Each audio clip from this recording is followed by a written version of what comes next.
13 ঘন্টা ধরে আগুন নিভছেই না। এর পেছনের কারণ কি এবং 23টি ইউনিট কিন্তু ফায়ার সার্ভিসের কাজ করছেন, তারা আসলে কি বলছেন, জটিলতাটা আসলে কোথায় এবং আগুন নেভাতে আর কত সময় লাগবে?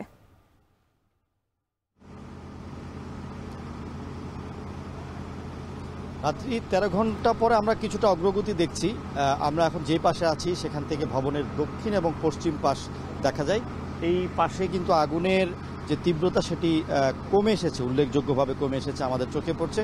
কারণ আমরা যেটি দেখছি যে প্রায় 1 ঘন্টা আগে ফায়ার সার্ভিসের দুটি অত্যাধুনিক ক্রেন, যেগুলো কিন্তু 7 থেকে 8 তলার সমান উচ্চতায় যেতে পারে, তেমন দুটি ক্রেন তারা ব্যবহার করছেন এবং সেখানে উঠে তারা কিন্তু আগুন নেভানোর চেষ্টা করছেন, যে কারণে একটি অগ্রগতি চোখে পড়ছে এই পাশে।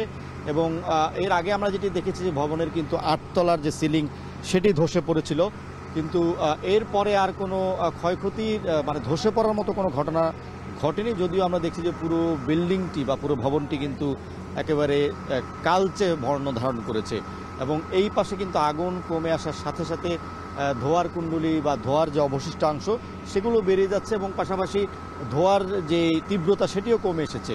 পাশাপাশি এই যে উত্তাপটা আমাদের কাছে কিন্তু ধরা পড়ছিল এই স্থান থেকে, সেই উত্তাপও আমরা কম পাচ্ছি এবং ফায়ার সার্ভিস বলছিল যে আসলে এই যে তাপমাত্রায় ভবনটি পুড়েছিল সেটি তীব্র বা উচ্চ তাপমাত্রা, যেটির মাত্রা তারা বলছেন যে 800 থেকে 1000 ডিগ্রি সেলসিয়াস।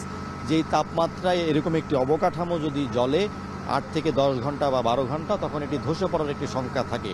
তো এখন যেহেতু আসলে তীব্রতাটা কমে এসেছে এবং আমরা দেখছি যে ভবনের দুই পাশে আসলে আগুনের ভয়াবহতা আমরা কম দেখছি, তবে 7 তলা এবং 5 তলার কিছু অংশে আবার আগুন জ্বলছে এবং নিচতলায় কিন্তু আগুন এখনও আগের মাত্রায় আছে।